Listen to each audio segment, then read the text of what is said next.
حضور کی زندگی کے دو سفر بڑے اہم ہیں، ایک آسمانی ہے ایک زمینی ہے۔ آسمانی سفر ہے معراج کا۔ حضور جب معراج میں گئے تو نورانی مخلوق میں جو سب سے افضل ہیں جبریل، اللہ نے جبریل کو حضور کا ساتھی بنا دیا۔ یعنی نورانی سفر، آسمانوں کے سفر کی جب بات ہوئی تو حضور کا دوست اور حضور کا ساتھی بنایا اللہ نے جبریل امین کو، جو ملائکہ میں سب سے افضل ہیں۔ اور جب زمینی سفر کی بات آئی، ہجرت کی جب بات آئی، تو اللہ نے افضل البشر، انبیاء کے بعد کائنات میں جو سب سے افضل ہے اس کو حضور کا ساتھی بنا دیا ہے۔ تو حضور کی زندگی کے دو سفر، اور خود حضور فرماتے ہیں اللہ نے میرے دو وزیر زمین پر بنائے ہیں اور دو وزیر میرے آسمانوں پر بنائے ہیں۔ آسمانوں کے وزیر جبریل و میکائیل، اور زمین کے میرے وزیر ہیں کون؟ ابو بکر و عمر۔ اور خود حضور فرماتے ہیں جب معراج کی رات میں گیا، ہر آسمان پر میں نے اپنا نام دیکھا، ہر جنت پر میں نے اپنا نام دیکھا، جنت کے ہر درخت پر میں نے اپنا نام دیکھا، جنت کے ہر محل پر میں نے اپنا نام دیکھا۔ لیکن قربان جاؤ، حضور آگے جو جملہ ارشاد فرماتے ہیں، کہتے ہیں جب میں سفر پر گیا، معراج پر جا رہا تھا، جہاں جہاں جنت کے اندر، آسمانوں کے اندر، حوروں کی پیشانیوں پہ جہاں جہاں مجھے اپنا نام نظر آیا تو میرے نام کے ساتھ میرے ابو بکر کا نام بھی مجھے نظر آیا ہے۔ یہ ہیں ابو بکر و خلفی، ابو بکر میرے خلیفہ ہیں، میرے بعد ہیں۔ تو اللہ تبارک و تعالی نے سارے انبیاء کے لیے کوئی نہ کوئی ساتھی چنے ہیں، لیکن حضور کے لیے جس کو ساتھی اللہ نے چنا ہے وہ حضرت ابو بکر صدیق ہیں۔ اور خود حضور فرماتے ہیں ابو بکر کی فضیلت، صحابہ کے دروازے مسجد نبوی میں کھلتے تھے، اپنے گھر سے نکلے، دروازے سے نکلے صحابی اور مسجد نبوی میں انٹری ہو گئی۔ حضور نے فرمایا کہ اب سارے دروازے اپنے بند کر لو، کسی کے گھر کا دروازہ مسجد نبوی میں نہیں کھلے گا۔ سارے صحابہ اپنے اپنے دروازے مسجد نبوی میں جن کے دروازے کھلتے ہیں بند کر لو، لیکن سوائے ابو بکر کے کہ ان کا دروازہ مسجد نبوی میں کھلا رہے گا۔ وجہ کیا ہے؟ حضور جانتے تھے کہ میرے بعد جو اسلام کے خلیفہ بنیں گے وہ ابو بکر ہوں گے، ان کا دروازہ بند ہو جائے گا تو گھوم کر آنے میں پریشانی ہوگی۔ اس لیے حضور نے فرمایا سارے صحابہ اپنے اپنے دروازے بند کر لیں، لیکن ابو بکر کا دروازہ کھلا رہے گا۔ اور خود حضور فرماتے ہیں ابو بکر کی فضیلت، کہتے ہیں جب بھی میری بارگاہ میں جبریل آتے ہیں، بارہا حضرت جبریل علیہ السلام حضور کی بارگاہ میں آئے، خود جبریل امین کہتے ہیں جتنا میں سارے انبیاء کی بارگاہوں میں نہیں گیا ہوں، تنے تنہا اس سے کہیں زیادہ میں حضور کی بارگاہ میں آیا ہوں۔ حضور کیا فرماتے ہیں کہ جبریل جب بھی میری بارگاہ میں آئے تو کیونکہ حضور ہی جبریل امین کو دیکھتے تھے، کوئی اور نہیں دیکھتا تھا کہ جبریل امین بھی بیٹھے ہوئے حضور کی بارگاہ میں۔ تو حضور فرماتے ہیں کہ جب میری بارگاہ میں جبریل بیٹھے ہوئے ہوتے، کوئی بھی میرا صحابی آ جائے، عمر آ جائیں، عثمان آ جائیں، علی آ جائیں، ابو عبیدہ بن جراح آ جائیں، حضرت ابو ہریرہ آ جائیں، حضرت بلال آ جائیں، حضرت سلمان فارسی آ جائیں، میرا جو بھی صحابی آ جائے تو جبریل امین جیسے بیٹھے تھے ویسے ہی بیٹھے رہتے۔ لیکن حضور فرماتے ہیں کہ جب میرا ابو بکر آتا میری بارگاہ میں اور جبریل میری بارگاہ میں بیٹھے ہوئے ہوتے تو کوئی بھی حضرت جبریل امین کی آنے کا لمحہ ایسا نہ گزرا کہ ابو بکر آئے ہوں اور جبریل امین موجود ہو میری بارگاہ میں، تو جب بھی ابو بکر آتے جبریل امین ابو بکر کا استقبال کھڑے ہو کر کیا کرتے تھے۔ ہاں، یہ ابو بکر کی فضیلت کو جبریل امین بھی جانتے ہیں، وہ خود صاحب فضل ہیں تو وہ خود بھی فضیلت والے کو جانتے ہیں کہ ابو بکر کون ہیں۔ اور قریب سے سنیں، قرآن میں جو میں نے آیت تلاوت کی، حضور کو قرآن نے ثانی اثنین کہا کہ وہ دو میں دوسرے، یعنی حضور دوسرے تھے، اور دوسرا تبھی ہوتا جب کوئی پہلا ہو۔ تو غار کے اندر صرف دو ہی لوگ موجود، حضور موجود ہیں اور حضرت ابو بکر موجود ہیں۔ تو ثانی اثنین کہا اور صاحب کہا، اور یہ بھی کہا حضور نے انَّاللَّهَ مَعَنَا، ابو بکر ڈر مت، اللہ ہمارے ساتھ ہے۔ یہاں پر جو مفسرین نے ایک نقطہ بیان کیا ہے، وہ نقطہ آپ غور سے سنیں، ایمان تازہ ہو جائے گا۔ نقطہ کیا ہے کہ جب اللہ تبارک و تعالیٰ نے حکم دیا حضور کو کہ آپ ہجرت کرنے کے لیے آپ بھی تشریف لے کر چلے جاؤ، ہجرت کر جاؤ، حضور کو بڑی شدت سے انتظار تھا کہ مکے کے لوگوں کے ظلم و ستم سے کم مجھے پناہ ملے گی۔ یعنی کفار مکہ کا ظلم و ستم اس قدر بڑھ گیا تھا کہ پہلے صحابہ تو اور دیگر صحابہ ہجرت کر کے مدینہ چلے گئے، حضرت ابو بکر بھی چاہتے تو چلے جاتے پہلے، لیکن حضرت ابو بکر کو کیونکہ رسول اللہ کا ساتھی بنانا تھا اللہ نے، اس لیے ابو بکر کو حکم نہیں دیا کہ چلے جاؤ۔ اور خود حضرت ابو بکر فرماتے ہیں کہ میری بڑی تمنا تھی کہ کب آئے گا وہ دن کہ اللہ حکم دے گا کہ ابو بکر تو بھی چلا جا ہجرت کر کے۔ اور اس لیے حضرت ابو بکر فرماتے میں نے باقاعدہ 2 اونٹنیاں پال رکھی تھیں، انہیں کھلاتا تھا پلاتا تھا کہ پتہ نہیں کب حکم ہو جائے۔ اور یہ ابو بکر بھی جانتے تھے کہ جب بھی حکم ہوگا حضور کے ساتھ ہوگا، ورنہ 1 اونٹنی پالتے، اکیلے جانے کے لیے 1 اونٹنی کافی، لیکن ابو بکر 2 اونٹنیاں پال رہے ہیں۔ اور حضرت عائشہ فرماتی ہیں کہ حضور ہمارے گھر میں صبح شام آتے تھے۔ یہاں بھی ایک فضیلت کی بات یہ ہے جو حضرت ابو بکر کے حصے میں آئی ہے، حضور حضرت ابو بکر کے گھر ایسے جاتے تھے جیسے اپنا گھر ہو۔ حضور حضرت ابو بکر کے گھر اس طرح جاتے تھے جیسے اپنے گھر میں جا رہے ہوں، اور حضور حضرت ابو بکر کے مال میں ایسا تصرف فرماتے تھے جیسے ابو بکر کا مال حضور کا مال ہو۔ یہ انتہائی دوست کی علامت ہے کہ جب دوستی گہری ہو تو دوست کا مال بھی اپنا مال ہو جاتا ہے۔ اس لیے یہ 2 فضیلتیں کہ ایک تو حضور حضرت ابو بکر کے گھر ایسے جاتے تھے جیسے حضور کا وہ اپنا گھر ہو، اور مال میں ایسا تصرف فرماتے تھے پوچھنے کی حاجت ہی نہیں، ابو بکر کا مال ہے تو میرا مال ہے۔ تو حضرت عائشہ فرماتی ہیں کہ حضور ہمارے گھر ڈیلی صبح آتے شام آتے، ہم تو تمنا ہی کرتے رہ جاتے ہیں حضور ہمارے گھر میں آؤ، لیکن ابو بکر کی شان ہے کہ وہ بلاتے نہیں ہیں، حضور خود ان کے گھر تشریف لے کر چلے جاتے ہیں صبح شام۔ تو حضرت عائشہ فرماتی ہیں کہ جس دن اللہ نے حکم دیا ہجرت کر جاؤ تو حضرت عائشہ فرماتی ہیں حضور ہمارے گھر ٹھیک دوپہر کے وقت تشریف لائے، گرمی اپنی تپش برسا رہی تھی۔ حضرت عائشہ کہتی ہیں کہ میرے قریب میرے والد گرامی تھے، حضور نے اشارے سے بلایا ابو بکر کو، اور جب بلایا ابو بکر کو تو حضرت عائشہ سمجھ گئیں کہ آج کوئی نہ کوئی راز کی بات حضور میرے والد سے کرنے والے ہیں۔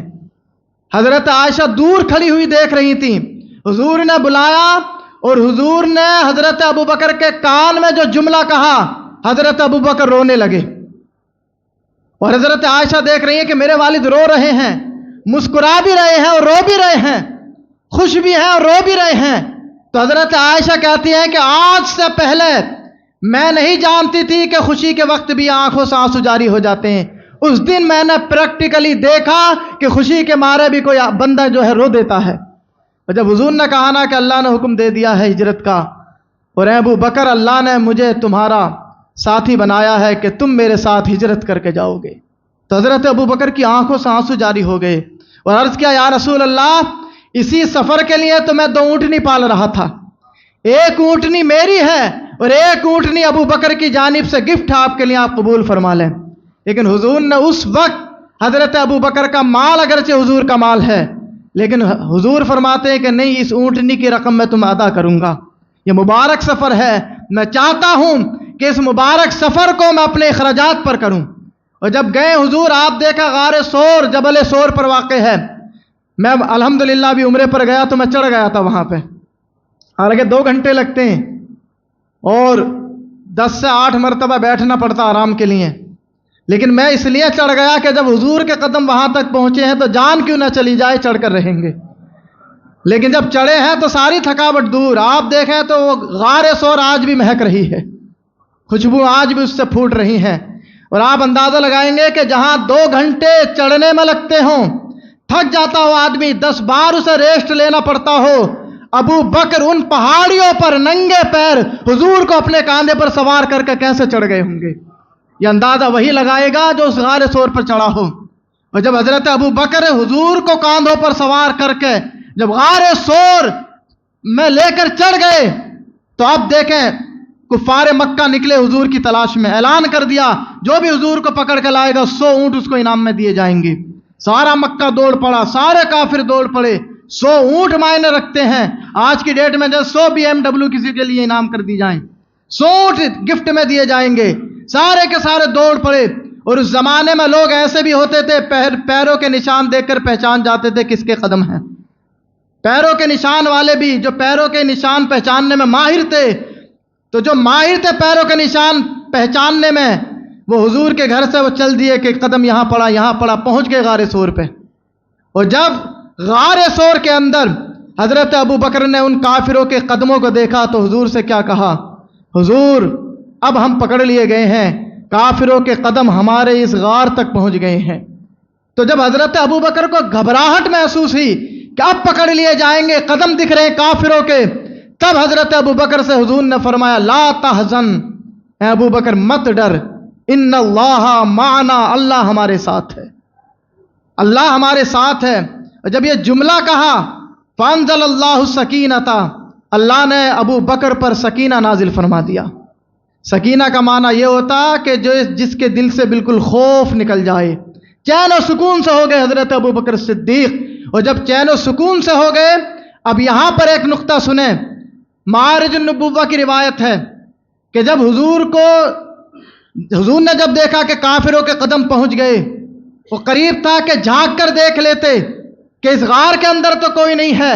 معارج النبوہ کی روایت سنیں، جبریل امین اللہ کی بارگاہ میں حاضر ہوئے، عرض کیا ہے پاک پروردگار عالم، یہ کفار مکہ تیرے نبی تک پہنچ چکے ہیں، اجازت دے تو میں اپنے نورانی پروں سے اس غار کو تو کیا پورے جبل سور کو اپنے پروں میں ڈھانپ لوں۔ اور جبریل امین کا بازو کتنا بڑا ہے، مشرق ایک بازو کھولے تو مشرق چلا جائے اور دوسرا کھول دیں تو مغرب تک چلا جائے۔